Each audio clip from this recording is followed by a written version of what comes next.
You know how in movies that fade to black scene implies, well, that's the peak relationship moment. Mm-hmm. Or all the advice columns saying a great sex life is basically mandatory. Exactly. And it got us thinking, does a relationship really need sex to work, to actually be happy? It's a question lots of people wonder about, maybe, privately. Yeah, for sure. So for this deep dive, we wanted to explore that. Can a relationship survive, even thrive, without sex? We looked at different viewpoints to get past just a simple yes or no. It's complex. Right. Because pop culture paints one picture, but reality is way more diverse. Our goal today is to really dig into the factors, what makes it work or not work for different couples. It's super personal for everyone listening. And maybe the first thing to tackle is, what do we even mean by a sexless relationship?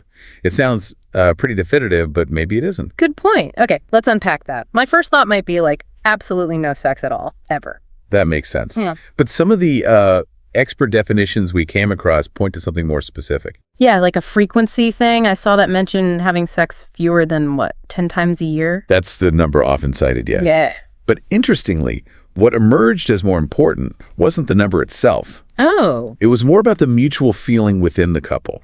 Like, if both partners are genuinely content with how things are, sexually speaking. Then the number doesn't really matter. Exactly.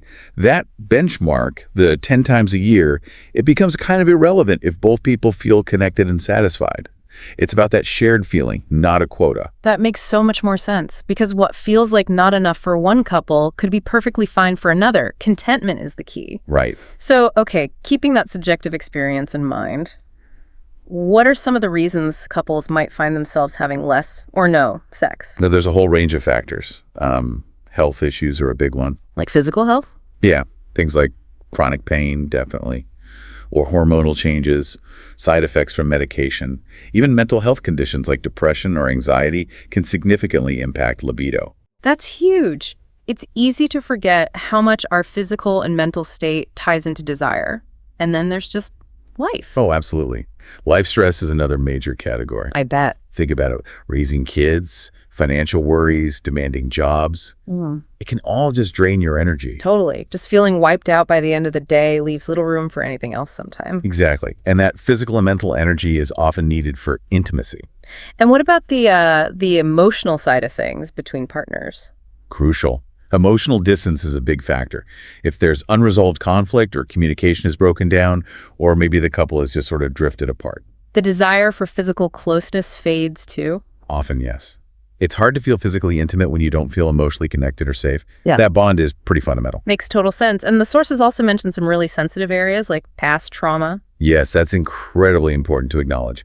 For someone who's experienced trauma or abuse, physical intimacy, even non-sexual touch sometimes can be triggering. Right. It brings up fear or distress, understandably. It creates very real barriers, and understanding that is vital. It's not just about desire, it's about safety and healing. It really highlights how individual this all is. And then there's another angle, asexuality. Yes, and that brings a different perspective entirely. Asexuality is generally understood as a lack of sexual attraction to others. But not necessarily a lack of romantic feeling. Exactly.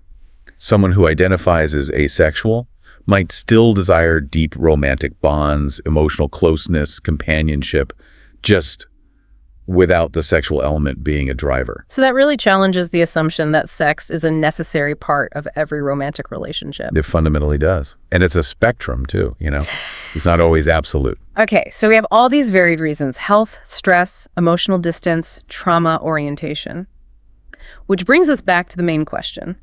Can real intimacy exist without sex? Based on everything we looked at, the answer seems to be a clear yes, absolutely. Love is just so much more than just the physical act.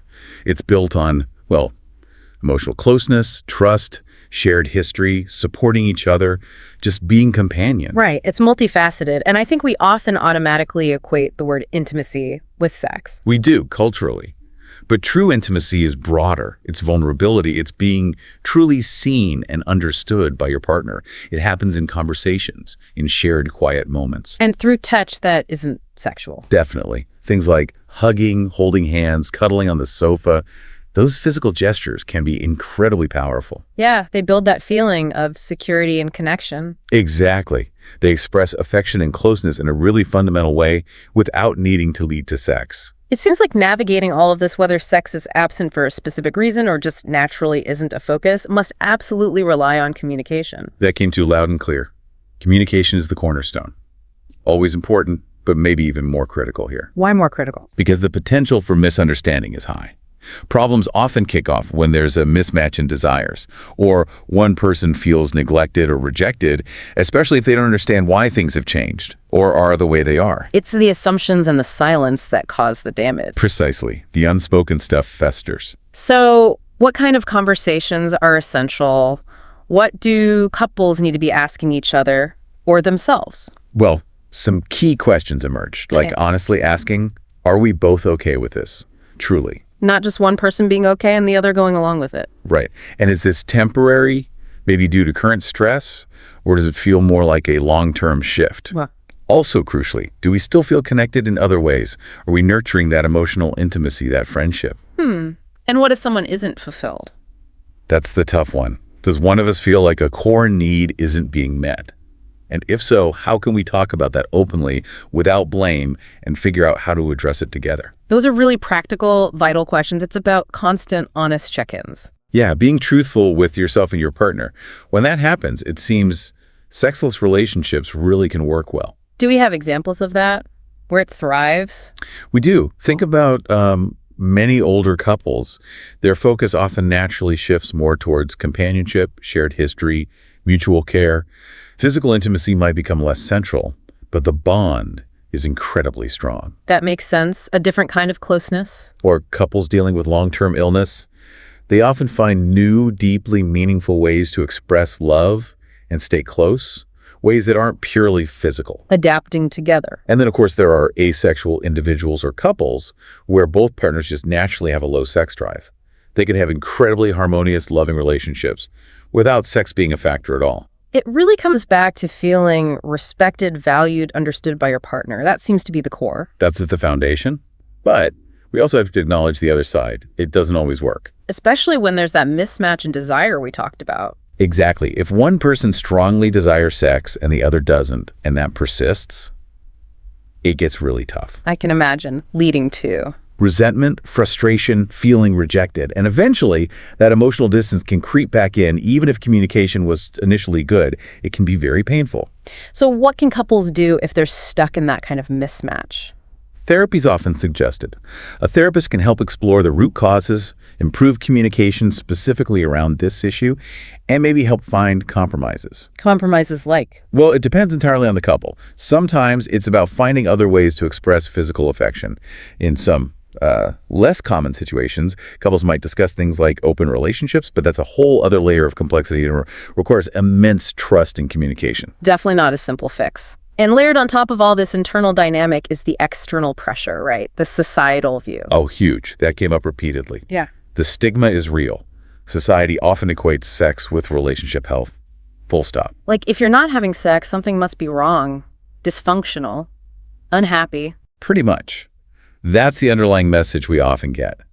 And that judgment can be incredibly difficult for couples. How so? It can make people doubt their own happiness. Yeah. Even if a couple feels genuinely content and connected in their sexless relationship, that external narrative, that stigma, can make them question, wait, should we be unhappy? Are we weird? Wow, that's powerful. Questioning your own reality because it doesn't fit the norm. It really undermines their valid experience. It ignores the fact that relationships are incredibly diverse. Which reinforces the point that you can't judge a relationship from the outside, and your own happiness shouldn't be dictated by some societal checklist. Absolutely not. So wrapping this up, can a relationship survive, even thrive, without sex? Based on our deep dive, the answer is yes, Yeah. it can, but with some important conditions. Which are? Mutual understanding and agreement. Open, honest, ongoing communication about needs and feelings. And crucially, a strong foundation of emotional intimacy.